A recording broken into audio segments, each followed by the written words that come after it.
What kind of son invites his father to dinner after 3 years of silence, then sets a trap at the front door? How could a stranger in an apron look me in the eye and warn me to leave, like she was saving me from something I could not see? Why did I listen, step back to the curb, and watch my son's house for 7 minutes until everything changed? My name is Caleb R. I am 56 years old. I work in compliance at a regional bank. It is the kind of job where you learn to stay calm. You learn to listen more than you speak. You learn to watch small details. Most people think that means you are quiet and easy to move around. They think you will not push back. They think you will accept whatever story they give you. For 3 years, I did not hear my son's voice. I did not get calls on my birthday. I did not get a short message on holidays. I did not even get a plain update when he changed his address. At first, I told myself he was busy. He had a new marriage, a new life, and new friends. I tried to be patient. I sent 2 messages a month at most. Nothing dramatic. Just a simple line. I said I hoped he was well. I said I was here if he ever wanted to talk. Most of those messages stayed unanswered. I learned to live with the silence because I had no choice. You cannot drag an adult child back into your life. You can only leave the door open and keep your dignity. That is what I told myself. Then, on a Tuesday evening, my phone vibrated on the kitchen counter while I was rinsing a mug. The screen showed a number I still had saved, even though I had stopped expecting it to matter. My hand paused above the sink. The water ran too long. I wiped my fingers on a towel and picked up the phone like it might bite me. The message was short. Owen said he wanted to have dinner with me. He said we should talk like adults. He gave an address and a time. He said I should come alone so it would be simple. I stared at the words until my eyes started to feel tired. Part of me wanted to answer right away. Part of me wanted to ask why now.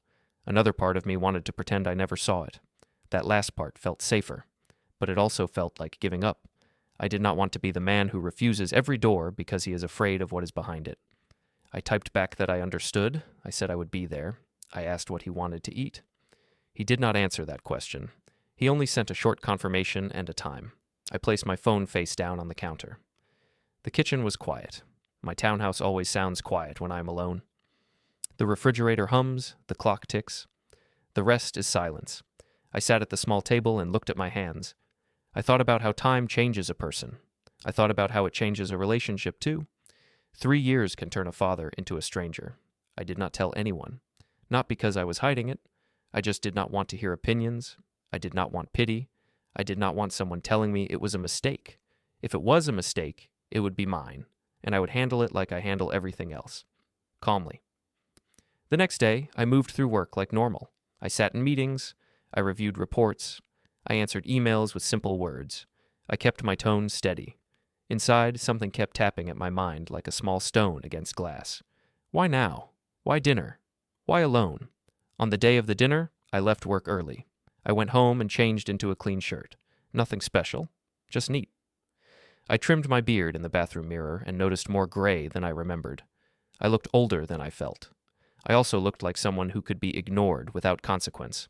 That is what people often see first. Before I left, I checked the address again. It was in a part of town I did not know well. I typed it into my phone and watched the route appear. It was not far, but it was not close either. It was the kind of place you move to when you want space and a certain kind of image. I got into my car and drove with the radio off. The sky was pale and dull. The streets were busy with people rushing home. I kept both hands on the wheel and followed the directions without changing lanes too fast. My mind stayed quiet on purpose. I did not rehearse speeches. I did not plan what to say. I told myself I would listen first. That is what a calm man does. He listens. As I got closer, the houses changed. The lawns became smoother. The driveways became longer. The cars became newer. There were more cameras, too. Some were obvious, mounted near doors. Some were small and tucked under eaves. It was not just one house. The whole neighborhood looked like it had decided to live inside a safety bubble. When I turned onto Owen Street, I slowed down. I recognized the number. I did not recognize the place. The house was large, with clean lines and bright windows. The lights were on inside. The front looked perfect, like a picture in a brochure. A wide walkway led to the door. The lawn was trimmed so evenly it did not look real. I parked down the street instead of in the driveway. That choice was instinct, not fear. Parking in the driveway felt like stepping into a space where someone else controls the angle and the view. On the street, I could leave easily. I could also look around without feeling like I was trespassing. I checked the time. I was early by 5 minutes. I sat for a moment with the engine off. My phone was in my pocket. My heart was steady. I told myself to breathe like I was walking into a normal dinner. I got out and walked toward the house. The air smelled clean, like fresh cut grass and new pavement. I noticed 2 cameras facing the walkway. One was near the garage. Another was near the door. I noticed the angle. They would catch my face clearly. They would also catch my hands. That detail made me slow down without meaning to. I reached the front step and pressed the bell once. I waited. I could hear movement inside. Not loud voices, just footsteps. A door latch clicked. The door opened only part way. A woman stood there. She was not Owen. She was not Brielle. She was wearing a plain apron. Her hair was pulled back. Her face looked tired, but her eyes were sharp. She looked at me like she had been told to expect me, but not in a warm way. I said my name and told her I was here to see Owen for dinner. She did not invite me in. She kept her body between me and the doorway. For a moment, she looked past me, as if checking the street. Then she looked back at my face. In a low voice, she told me I should leave right away. She said I should save myself and not step inside. Her words were not dramatic. That is what made them heavy. She did not sound like a person making a joke. She sounded like a person trying to do one good thing before something bad happened. Her hands were still, but her breath was quick. I asked where Owen was. She said he was inside, but he was not alone. She said people were waiting. She did not explain who. She did not need to. The way she said it made the meaning clear. This was not a simple dinner with 2 plates and quiet talk. I felt a strange calm settle in my chest, like a switch turning off noise. I did not argue with her. I did not demand answers. I did not push the door. I simply nodded and stepped back from the threshold. I told her I understood. I thanked her because it was the only honest thing I could say. Her eyes flashed with relief for a second. Then she closed the door, gently, as if she did not want the latch to make a sound. I stood on the walkway with my hands at my sides. The porch light warmed my face. Behind me, the street was quiet. I walked back down the steps and kept walking past the edge of the lawn and onto the sidewalk. I did not run. Running would have looked like panic. I did not feel panic. I felt clarity. Across the street, there was a corner where a tree and a parked car gave me partial cover. I stood there and faced the house. From that angle, I could see the front door, the driveway, and part of the living room window. I checked my phone and started counting time without starting a timer. It is a habit from work. When you review events, you learn that time matters. Minutes matter. Small gaps matter. 1 minute passed. Nothing changed. 2 minutes. A shadow moved behind the curtain. 3 minutes. A car rolled by slowly, then kept going. 4 minutes. The porch light flickered slightly, then steadied again. 5 minutes. My phone vibrated once, but I did not take it out. I did not want my face lit up. I did not want to look like a man waiting for approval. 6 minutes. The front door opened for a moment, then shut again. Someone stepped out and looked around. It was not Owen. The person moved like they were checking the space. 7 minutes. 2 vehicles turned onto the street one after the other. They were not marked with bright signs. They were plain, but they moved with purpose. They parked with a clear angle to the house, not casually, not like neighbors visiting. 2 people got out. Their posture was straight. One carried a small case. Another held a folder against their chest. They did not look lost. They walked to the door like they had been there before. The door opened quickly, like someone had been watching for them. They stepped inside without hesitation. I stood across the street and felt my stomach tighten, not with fear, but with the certainty that the dinner was a cover for something else. Owen did not want to talk like adults.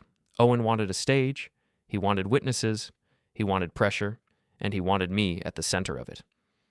I watched the house for another minute. No one came out. The curtains did not move. The outside stayed perfect. But I could feel the inside changing, like a room where a decision is being forced. I did not know the full plan. I did not know what papers might be waiting. I did not know what story they were ready to tell. But I knew one thing with absolute clarity. If I had stepped inside, I would have been walking into a situation designed to take something from me. I took my phone out and looked at the earlier message from Owen again. Come alone, keep it simple. Talk like adults. Those words now felt like a script. I did not reply. I walked back toward my car at a steady pace. My shoes made small sounds on the sidewalk. My breathing stayed even. The neighborhood looked calm, like nothing was happening. When I reached my car, I got in and shut the door. The inside smelled like old leather and the faint scent of the hand soap I keep in the cup holder. I put my hands on the wheel and stared through the windshield. I felt sadness then, but it was quiet sadness. the kind that sits low and heavy. It was not only about being invited into a trap, it was about realizing that my son believed I was easy to corner, that he believed I would step into a room, smile politely, and do whatever he needed. I started the engine and drove away. I did not speed. I did not look back in the mirror more than once. I followed the route out of the neighborhood and back toward the main road. Traffic lights turned red and green like normal. People walked dogs. Someone carried groceries. Life around me continued, unaware. By the time I reached my townhouse, the sky was darker. I parked in my usual spot and sat in the car for a moment before going inside. My phone stayed silent. No new messages, no missed calls. It was like I had never been invited at all. I went into my kitchen and poured a glass of water. I drank it slowly. Then I washed the glass and set it on the rack like it was an ordinary night. But nothing felt ordinary. I understood that this was not a simple family problem. It was something tied to image, control, and pressure. It was a situation where people thought they could shape me into the role they wanted. I did not know what they were planning yet. I only knew I would not step into their room again without knowing exactly what was on the table. I did not sleep much that night. I kept seeing the doorway in my mind. I kept hearing the woman's low voice. I also kept seeing those two vehicles arrive like the street belonged to them. It was not fear that kept me awake. It was a hard question that would not leave. How did it get to a point where my own son could set a room like that and expect me to walk in? In the morning, I made coffee and stood in my kitchen with the mug between my hands. My townhouse is small, but it is steady. Nothing in it is trying to impress anyone. The walls have old photos. The couch has a worn spot where I sit. The place looks like a man lives here alone and keeps going anyway. I walked to the shelf by the hallway. There are 3 framed pictures I never moved, even when Owen stopped talking to me. One is from his high school graduation. He is taller than me in the photo, smiling wide, his arm around my shoulder. Another is from a fishing trip, both of us sunburned, both of us laughing at nothing. The third is from his wedding day. That wedding day is where things started to change, even though I did not see it clearly at the time. Owen met Brielle when he was 26. He told me she was organized and ambitious. He said she had strong family values. He also said her father, Grant, was well connected. Owen said it like a good thing. At the time, I told myself it could be good. A young man wants to rise. He wants to feel respected. He wants to step into rooms that feel bigger than him. I met Brielle's family at a restaurant. It was a place with white tablecloths and quiet music. I wore a simple jacket and arrived early.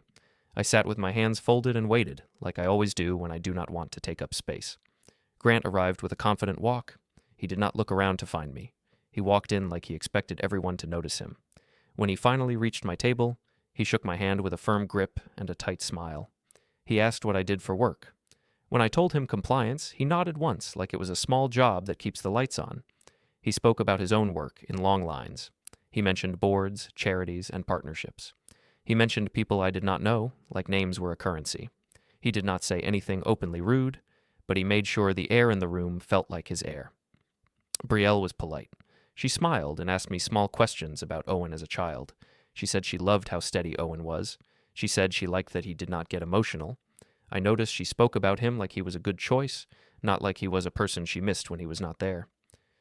After that dinner, Owen called me and said it went well. He sounded proud, like he had passed a test. I told him I was happy for him. I meant it. The wedding itself was beautiful. It was also carefully managed. There was a schedule for everything. There were people with headsets. There were signs for where to stand. During photos, a coordinator moved people like pieces on a board. I stood where I was told. I smiled when I was told. I kept my hands at my sides so I would not ruin the look. At one point, a photographer asked for a photo of the couple with Brielle's parents. Then the photographer asked for the couple with the bridal party, then another set, then another. I waited for the moment they would ask for a photo of Owen with me. It took longer than it should have. When it finally happened, it felt rushed. Owen stood next to me, and Brielle stood on his other side. The photographer told me to step slightly back so I was not blocking the dress. I did it without complaint.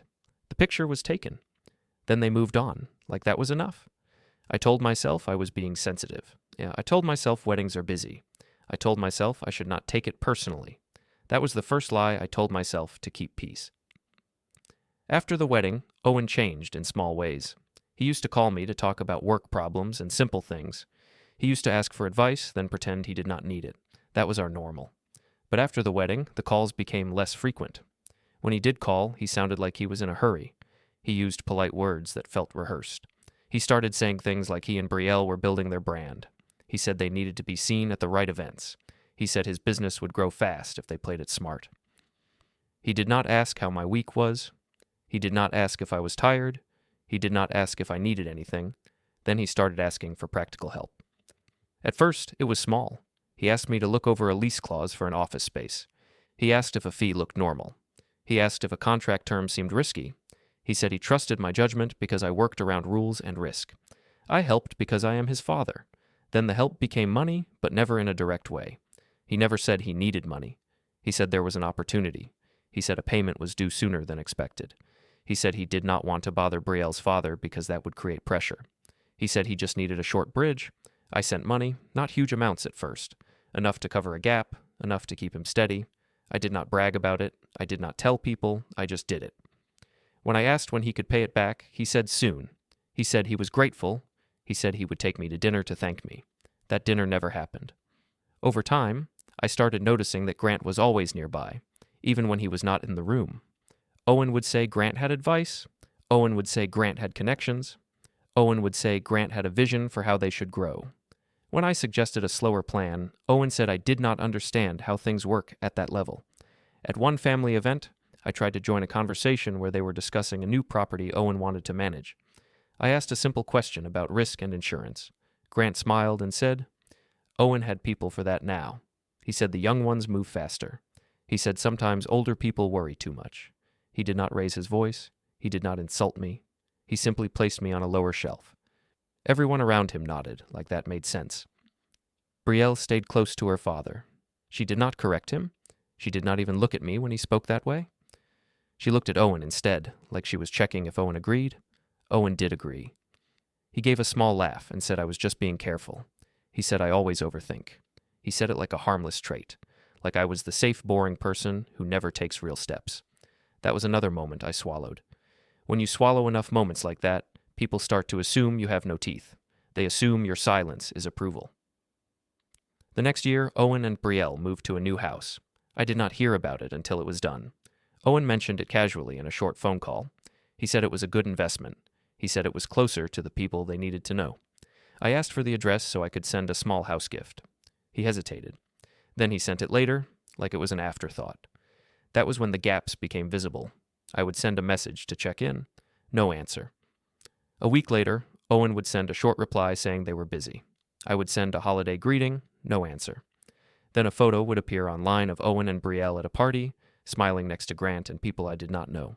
Everyone looked perfect. Everyone looked like they belonged. I did not feel jealous. I felt erased. I tried to talk about it once. I asked Owen if I had done something wrong. I said I noticed the distance and it hurt. Owen did not apologize. He said life was busy and I was taking it too personally. He said I should be proud he was doing well. He said I should not create drama. I told him I understood. That is what I said out loud. Inside, something went quiet. When a person tells you your pain is drama, they are telling you they do not want to care. After that call, the silence became official. Months passed without contact. I do not chase people who do not want to be caught. I kept my messages light. I sent one on his birthday. I sent one on a holiday. I did not get replies. During that time, I still helped when asked. That is the part that still makes me feel strange when I look back. Owen would not speak to me for months. Then he would send a message about a form, a reference, a payment issue, or a quick question about a rule. He would act like our relationship was fine as long as I stayed in the role he wanted. I let it happen because I thought it was temporary. I thought my son would return when life settled. I thought he was just under pressure. One day, I saw a post online from Brielle. It was a photo from a charity event. Owen was in a suit. Brielle was smiling wide. Grant stood in the middle like the anchor. The caption thanked family for support. It listed names. It did not include mine. I sat at my kitchen table and stared at that screen longer than I should have. I felt foolish, like I was the only one who still believed in a bond that other people had already replaced with a new story. I tried to join one charity dinner later that year. I heard about it through a public invite. I thought it might be a chance to be present without asking permission. I showed up early and stayed near the back, not trying to take attention. Owen saw me. His face tightened for a second. Then he walked over with a polite smile that did not reach his eyes. He said he was surprised to see me. He said it was not a good time. He said there were important people there. Then he introduced me to someone as a relative who helped him out when he was young. He did not say father. He did not use the word that would make the room respect my place. It was a small detail, but it landed hard. I left early that night. I did not make a scene. I did not confront him. I walked to my car, sat inside, and stared at the steering wheel until the tight feeling in my chest eased. When I got home, I opened my email and saw a message from Owen. It was short. He said he was sorry if things felt awkward. He said he hoped I understood. He also asked if I could review a document he was about to sign with a partner. That was the pattern in its purest form. Respect was optional. Use was not. Over time, I learned to live in the space between those two facts. I told myself I was still his father, even if I was pushed to the edges. I told myself being steady mattered. I told myself that when he had children, he would understand what a father is. Then even those small requests stopped. The silence became complete. That is why the dinner invite hit me like a sudden change in weather. It was not a warm reunion. It was a door opening after years of cold, and I could feel air rushing through it. Now, after what happened at the doorstep, the past looked different. The small signs were no longer small. They were a trail. In the afternoon, my phone finally lit up again. Owen sent a message asking where I had gone and why I did not come in. He wrote as if I had simply gotten lost on the walkway. He wrote as if nothing strange had happened at all. I read the message twice. I did not answer right away. I walked back to the hallway shelf and looked at the wedding photo again. In that picture, Owen's smile looks bright. Brielle's smile looks perfect. Grant's face looks satisfied, like he is approving a purchase. I realized something simple and painful. The dinner was not the start of a reconnection. It was the next step in a long process where my role was being reduced, not restored. The next morning, I kept my phone on the table while I drank coffee. I did not carry it from room to room like a nervous person. I did not check it every minute. I only looked when it made a sound. By late morning, Owen sent another message. He said we needed to talk today, not later. He said it was important. He asked me to meet him at a diner near his area. He said we could eat and clear the air. He added that I should bring my ID because there were details to settle. I read that line twice. A father does not need his ID to eat dinner with his son. A father needs his ID when someone wants a signature or access. Owen did not say that directly, but the shape of it was clear. I replied that I understood. I said a diner was fine. I asked again what this was about. He did not answer the question. He only sent the address and the time. I went back to work for a few hours, but I did not focus well. I kept thinking about the woman at the door. I kept thinking about how she looked past me, like she expected someone to be watching. I kept thinking about those vehicles and the way they parked. At 3 p.m, I left early and drove to the diner. It was the kind of place with bright windows and a long counter. The smell of coffee sits in the air like a blanket. People come in wearing work clothes and leave with tired faces. It is not a place where people usually play games. I parked where I could see the entrance. I sat for a moment and watched the door swing open and closed. I wanted to know who was inside before I stepped in. Owen arrived 2 minutes later. He drove a newer car than the last time I saw him. He parked near the front, like he belonged there. He walked in without looking around. I waited another minute, then followed. He was already seated in a booth near the back. Brielle was sitting across from him. That was the first thing that told me the word alone was never real. Owen had asked me to come alone, but he did not come alone himself. Brielle smiled when she saw me. It was polite and clean.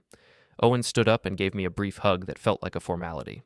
Then he sat down and motioned for me to sit beside him. I sat across from Brielle instead. It was a small choice, but it mattered. I did not want to be placed like a piece. A server came over and asked what we wanted. Owen ordered quickly. Brielle ordered a salad. I ordered coffee and a simple meal. I kept my voice calm. I kept my words short. For a few minutes, they talked about small things. Owen mentioned traffic. Brielle mentioned a new place they visited. It sounded like a practiced opening, like they were waiting for a certain moment. Then Owen leaned forward and lowered his voice. He said he wanted to fix the past. He said we should not stay distant. He said it was time to move forward. He said he wanted to do things the right way, like adults. I listened and nodded once. I asked what he meant by the right way. Owen glanced at Brielle. Brielle kept her smile, but her eyes stayed sharp. Owen then said there were some family matters that needed to be organized. He said it was normal when a family grows and builds assets. He said he was trying to protect everyone. He said I would understand if I thought about it logically. He used the word protect twice. I asked what he needed from me. Owen said he needed me to be supportive. He said he needed me to trust him. He said there was paperwork that would make things simple in the future. He said it would prevent problems later. He said I'd always been careful with rules, so I should see how smart this was. I asked what the paperwork was. Owen's jaw tightened for a second, then relaxed.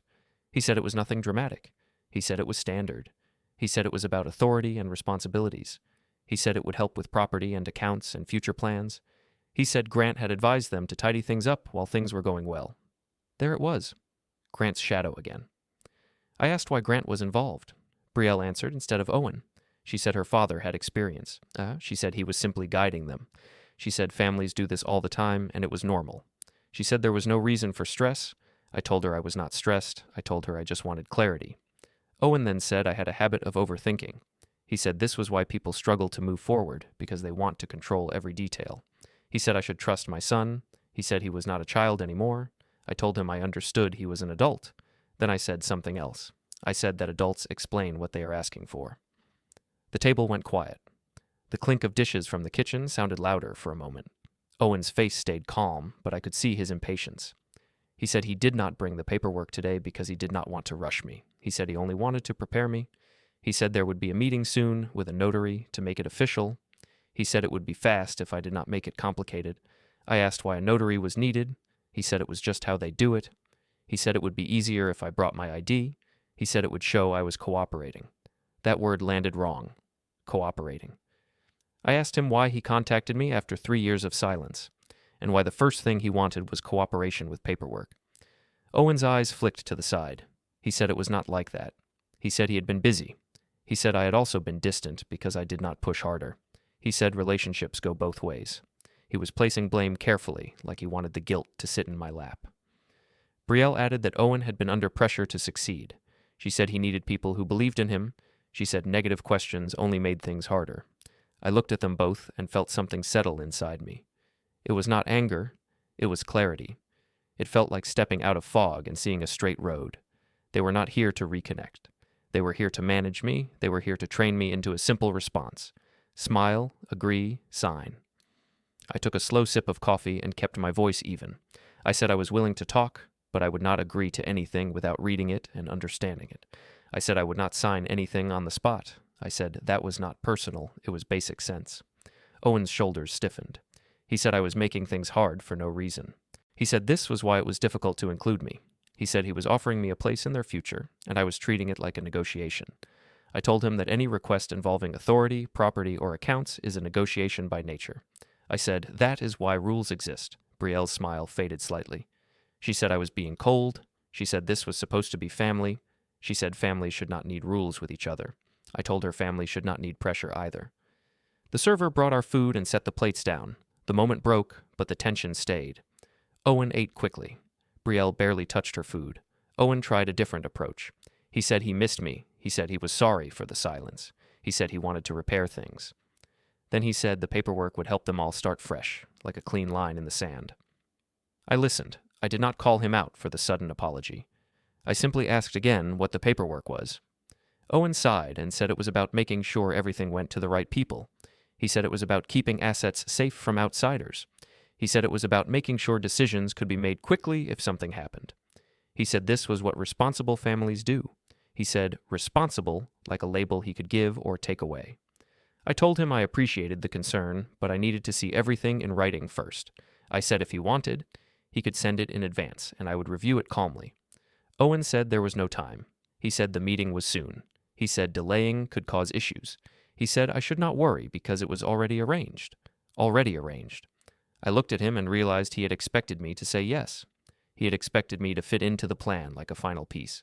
He had expected my presence, my name, my signature, and then my disappearance again.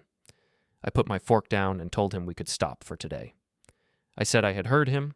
I said I would consider what he said, but I would not commit to anything without clear details. Owen stared at me for a long second. Then he nodded like he was allowing it.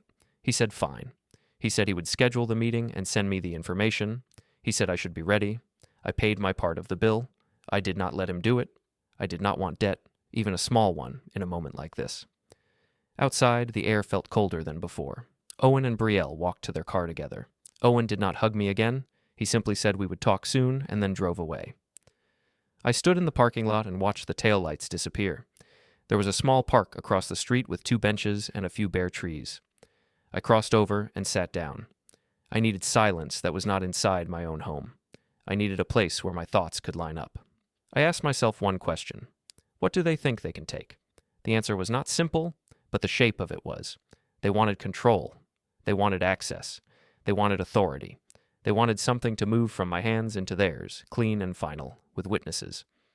I sat there until my coffee feeling faded and the air made my eyes water. When I returned to my car, I noticed a plain envelope tucked under my wiper blade. It was not a bill. It was not a flyer. It was placed carefully so it would not fall. 2 words were written on the front in thick letters. Do not sign. My stomach tightened again, but not with fear, with confirmation. I slid the envelope out and looked around the parking lot. No one was near me. I did not open it. I simply placed it on the passenger seat like it was something fragile. I drove home slowly, keeping my mind steady. When I reached my townhouse, I went straight to my home office. It is a small room with a desk, a lamp, and 2 cabinets. I opened the lower cabinet and pulled out an old folder that I had not touched in years. It was thick and plain. The label on it was simple. It was not dramatic. It was the kind of label a careful person uses so the world does not notice what matters. I set it on the desk and sat down. I did not open it right away. I did not rush. I just placed my hands on the cover and felt the weight of it. It reminded me of something I had forgotten on purpose. Rules do not disappear just because people stop respecting you. A few minutes later, my phone rang from an unknown number. I answered without saying my name. Marisol's voice came through, low and quick. She said she could not speak long. She said they were trying to corner me. She said the dinner was never real. She said the meeting was designed to make me sign fast with people watching, so I would feel trapped by politeness. She said I did the right thing by leaving. Then she said one more thing. She said I should not go to any meeting alone. She said if they mention a notary, I should assume it is serious. She said if they say it is standard, I should assume it is not. I told her I understood. I asked why she was helping me. She paused, then said she had seen too much and she could not stay quiet anymore. She said some people in that house did not see me as a father. They saw me as a resource. Then she ended the call. I sat at my desk with my phone in my hand and the old folder in front of me. The room was silent except for the soft hum of my computer. For the first time in a long time, I did not feel confused about my son's silence. I understood it now as part of a process. They had pushed me out of the emotional space first. Then they tried to pull me back only when they needed something official, and they assumed I would be too grateful for contact to ask hard questions. That assumption was their biggest mistake. I woke up early and kept the house quiet. I did not turn on the TV. I did not play music. I wanted to hear my own thoughts without noise. I made coffee, fed the small plant on my windowsill, and sat at the table with a notebook open in front of me. I wrote down facts only. I wrote the date Owen messaged me. I wrote the time he asked me to arrive. I wrote the exact words he used, especially the parts about coming alone and keeping it simple. Then I wrote what happened at the door. I wrote Marisol's warning in plain language. I wrote down the arrival of the 2 vehicles and the time gap. I wrote down the diner meeting and the repeated pressure about ID and a notary. When you write things down like that, the pattern becomes hard to ignore. That afternoon, I went to the public library. The library near my place has small study rooms with glass walls. People can see you, but they cannot hear you. It is a quiet place where you can do serious work without looking dramatic. I signed in, took a room, and placed my notebook on the table beside my phone. I did not need to search the internet for anything. I did not need big research. I needed organization. I went through my phone carefully. I opened Owen's messages and took simple screenshots of the key lines. I did the same with older messages from the past, the ones where he asked for help, then disappeared again. I saved them into a folder with a neutral name. Not emotional, not blaming. Just a label that would make sense if I had to show it to someone official later. Then I checked my calendar. I looked at dates where Owen and Brielle had appeared in public online while I had been ignored in private. I did not write comments. I wrote dates and event names only. I noted the week Owen asked for quick help right after one public event. I noted the week he went quiet again after another event. A lot of people think calm means passive. It does not. Calm can be a form of control. Calm means you do not waste energy on arguing when the real work is collecting clarity. After an hour, I left the study room and walked through the aisles of the library. I picked up a book on basic estate planning and another on common contract terms. I did not read them cover to cover. I only scanned the chapters that matched what Owen had hinted at: authority, decision-making, property management, and signatures witnessed by a notary. Nothing I read made me feel relaxed. It made me feel more certain. Owen was not asking for a casual favor. He was building pressure around something formal. He He was using family language to soften something legal. When I returned home, I found a message from Owen waiting on my phone. He said the meeting would happen soon. He said he needed me to be cooperative. He said he did not want this to be complicated. He said Grant was arranging it so it would be fast and clean. He also wrote that I should not talk to anyone else about it because it could confuse people. That line was important. People who are doing normal things do not fear confusion. People who are managing a story do. I answered with one short message. I said I would not sign anything without reading it in advance. I said he could send the details first. I kept my tone calm. I did not accuse him. I did not mention Marisol. I did not mention vehicles. I did not mention the envelope. His reply came fast. He said there was no time for back and forth. He said it was already arranged. He said if I trusted him, I would stop asking questions. I stared at the screen and felt something settle again. It was the same clarity as before, but firmer this time. Trust was being used like a lever. That night, I called Priya Shah. I have known Priya for years through work circles. She is not my friend in a casual way. She is the kind of person you respect because she does not get pulled by emotion. She asks simple questions, she listens, she says what a process can and cannot do. When she answered, I told her I needed a consultation about a family situation and paperwork pressure. I did not give her a long story. I gave her short facts. I said my son reappeared after years and was asking for a fast meeting with a notary. I said I was being pushed to bring ID and sign quickly. Priya said she understood. She said pressure and speed are always signals. She said if a document is harmless, it can survive a slow review. She told me to come to her office the next day. In the morning, I went in early. Her office building was quiet and clean, with a receptionist desk and soft chairs. I sat in the waiting area and watched people walk past with folders held close to their chests. Everyone looked serious. Nobody looked like they were there for family feelings. That helped me stay steady. This was not about feelings anymore. It was about protection through rules. When Priya called me in, I sat across from her desk and gave her the same facts again. I showed her my notes, not the full phone screenshots. I kept it simple. I told her I did not want to accuse anyone without proof. I only wanted to make sure I did not make a mistake. Priya asked if I had any existing family paperwork that might relate to authority or inheritance. I told her I had old files from years ago. I told her I had never used them as a weapon. I told her I did not even like thinking about them. She said they did not become weapons just because someone else tried to take advantage. She said documents exist to protect people, not to please them. Then she asked about the envelope under my wiper. I told her what it said.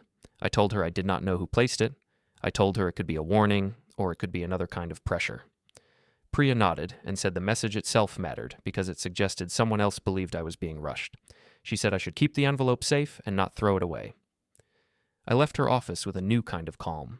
Not the calm of pretending, the calm of being prepared. At work, I did not talk about my family.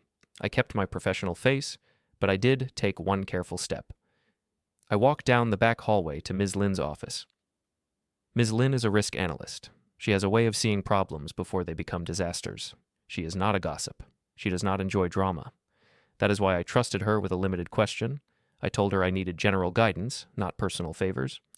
I said someone in my family was pushing a fast financial arrangement and using a notary. I asked what red flags banks look for when someone tries to create pressure around signatures and identity. Ms. Lin said she could not advise me personally, but she could tell me general warning signs. She said speed is one. She said secrecy is another.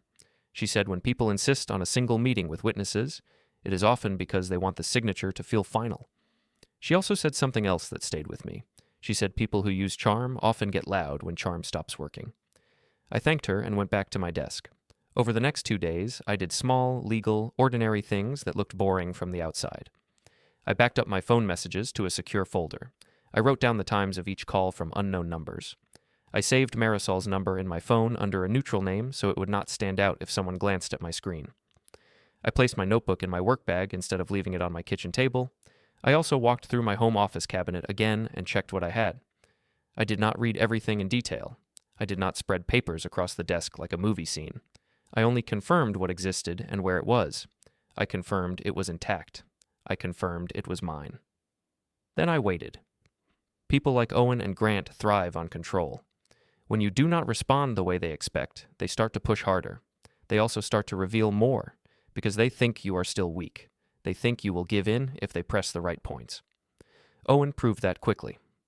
He called me on a Thursday evening and said the meeting would be at my bank branch in a conference room. He said it was convenient and professional. He said a notary would be present. He said Brielle and Grant would attend for support. He said I needed to bring my ID and be on time. He spoke like he was giving instructions to an employee, not talking to his father.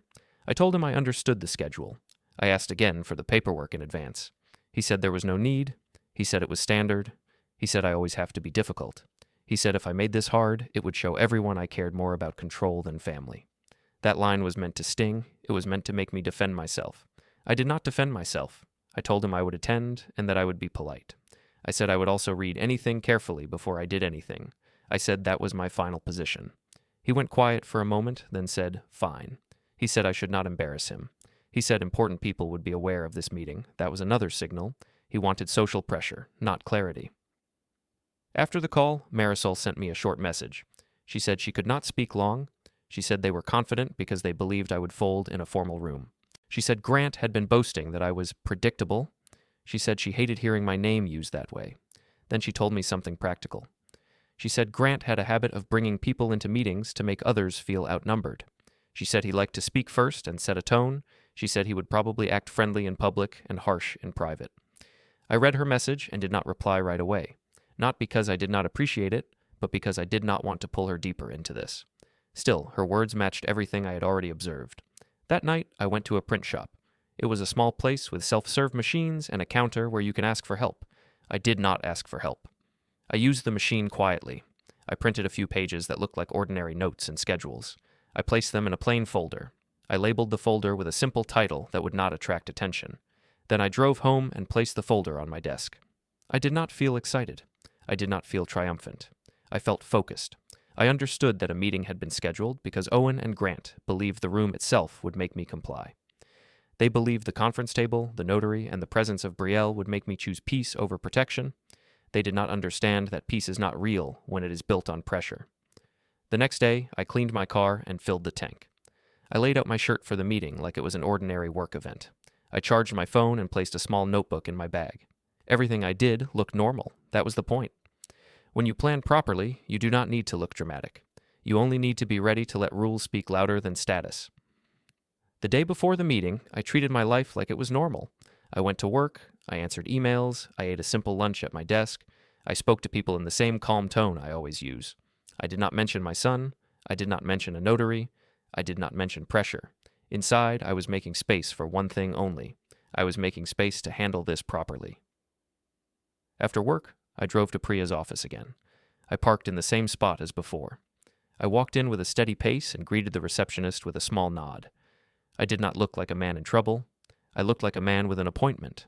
Priya met me in her doorway and said we would keep things simple. She said I should not let anyone rush me. She said I should not argue in the room. She said I should let process do the work. I asked her what I should say if they tried to shame me for being careful. She said I could repeat one line as many times as needed. She said I could say I would review any paperwork calmly and make decisions after I understood it. She said I did not need to explain more than that. I asked if I should bring anyone with me. She said I did not need a crowd. She said I needed structure. She said if I felt outnumbered, I should remember that outnumbered does not mean wrong. When I left her office, I felt the same steady calm as before. It was not the calm of hope, it was the calm of readiness. That night, I went into my garage and stood by the small shelf where I keep tools and spare supplies. I do not have a fancy setup. I have a simple space where I fix small things and keep the place tidy. I set a clean shirt on a chair. I placed my keys beside it. I placed my notebook on the shelf. I checked my phone charger. I made sure my car had gas. I also placed a plain folder into my work bag. The folder did not look special. It was not thick. It did not have bright labels. It was the kind of folder people ignore. That was what I wanted. I did not want attention. I wanted the ability to stay calm while the room tried to pull me into a role. Later, I sat at my kitchen table and opened Owen's recent messages again. I read them slowly. I did not read them like a hurt father. I read them like a man reading a pattern. He had used speed. He had used secrecy. He had used the word cooperative. He had used the word standard. He had used the word clean. Those words were not neutral. They were tools. My phone buzzed around 9. Owen called. I let it ring twice before I answered. He said he wanted to confirm the time again. He said he wanted to make sure I would not be late. He said the notary's schedule was tight. He said I needed to be respectful of people's time. I told him I understood and that I would arrive early. He then said he hoped I would not cause a scene. He said Grant was doing this to protect the family. He said Brielle was stressed, and I should not add stress. He said it would be easy if I kept my emotions under control. I listened and did not react. I told him I would be polite. I told him I would read what I was asked to sign. I told him that was all. Owen's voice tightened. He said I was already making it difficult. He said he did not understand why I always had to be the cautious one. He said this was why people did not like dealing with me. That line was meant to pull me into defense. It was meant to make me prove I was easy. It was meant to make me soften. I did not soften. I told him I heard him. I told him we would talk tomorrow. Then I ended the call.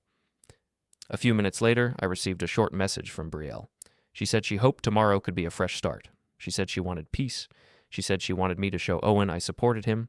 She added that Grant respected responsible men and wanted to see our family look united.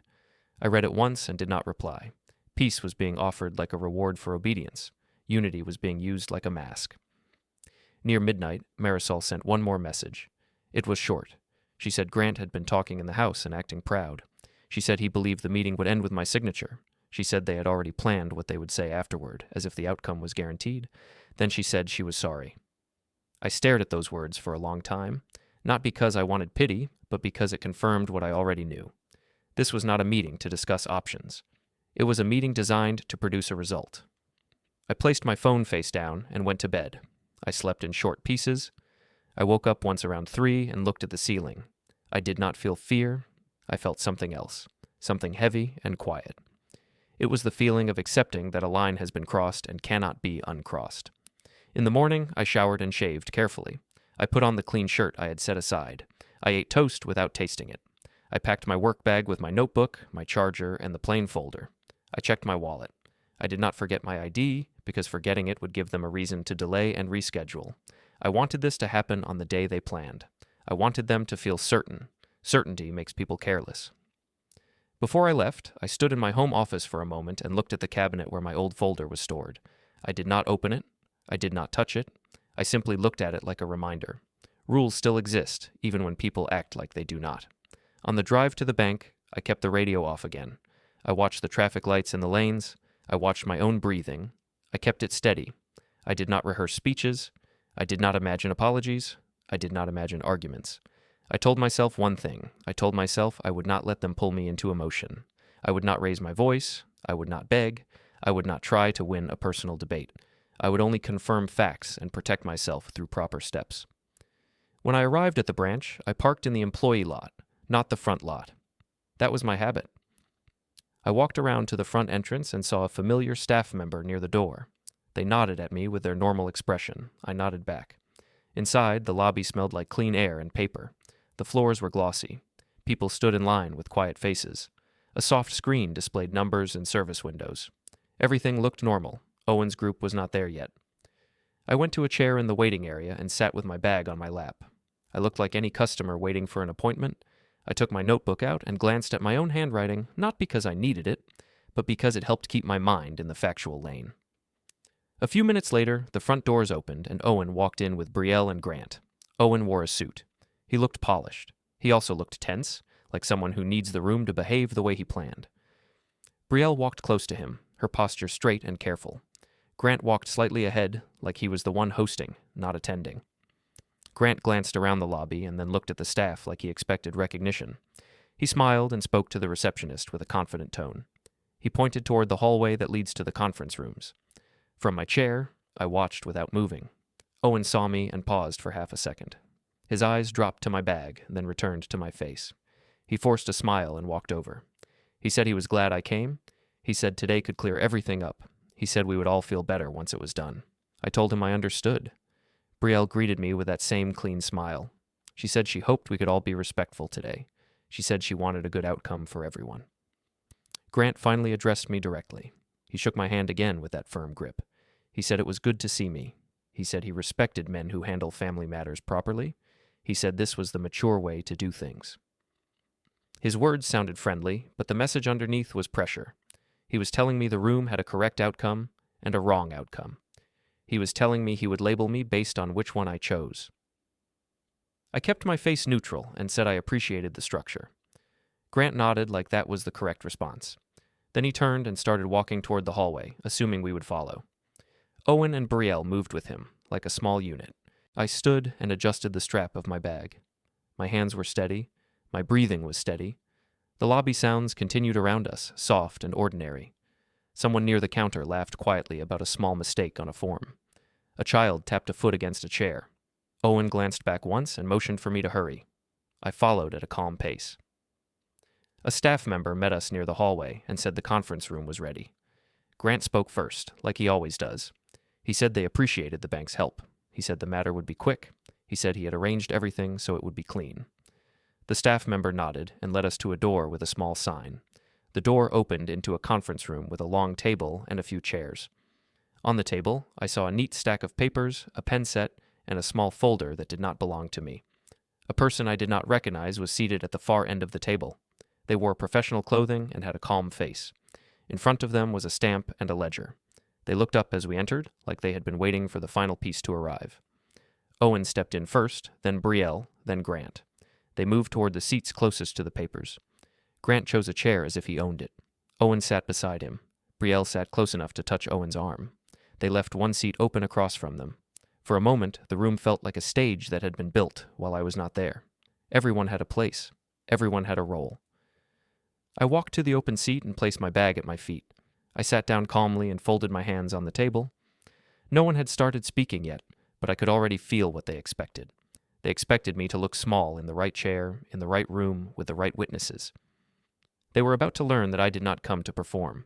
I came to understand exactly what was in front of me, and I came to handle it the right way. The notary introduced herself and said we would verify identities, confirm understanding, and then sign. Grant spoke first, like he owned the air. He said this was a simple family step. He said it would protect Owen and Brielle's future. He said it would remove uncertainty and keep everything clean. Owen nodded and slid the stack of papers toward me, already opened to a signature line. Brielle placed her hand near the pen, like she was gently guiding the moment. I did not touch the pen. I asked the notary to read the title of the document out loud. I asked her to state what it changed, what it transferred, and what it allowed someone else to do on my behalf. Grant smiled and said I was making it complicated. He said I was proving why Owen kept distance. He said I should stop acting like a suspicious man and start acting like family. I kept my voice level and said family does not rush signatures. I said if it was standard, it could survive being explained. The notary hesitated, then began reading. Within the first minute, the real shape appeared. The document was designed to give Owen authority over decisions tied to assets and accounts connected to my name. It was written in polite language, but the meaning was clear. It was not about helping me. It was about moving control away from me. Owen interrupted and said it was normal and temporary. He said it would make things easier for everyone. He said I was safe because Grant was overseeing it. I looked at Owen and asked him a simple question. I asked why he contacted me after 3 years of silence only to request authority he did not need for a dinner. I asked why the first meeting was staged at his house. I asked why I was told to come alone. Grant started to speak again, but I raised one hand slightly and asked the notary to pause. Then I opened my plain folder. I did not slam it down. I placed it on the table and slid one page forward at a time. I showed the notary and the branch representative who had entered quietly a few minutes earlier. I showed them the message timeline where Owen demanded speed and secrecy. I showed them the line where Owen told me not to speak to anyone else. I showed them the note that warned me not to sign. I showed them the pattern of contact. Long silence, then sudden pressure tied to a formal meeting. Grant's face shifted. Owen's mouth opened, then closed. I said I had already spoken to counsel. I said I had also informed my own institution in the proper way, because this meeting was being held inside it. I said I would not sign anything today. I said I was requesting the meeting be stopped and documented. The branch representative looked at the papers, then looked at the notary, then at Owen. He said the bank could not allow a pressured signature event in its conference room. He said the appointment was over. Grant tried to argue. He said this was private family business.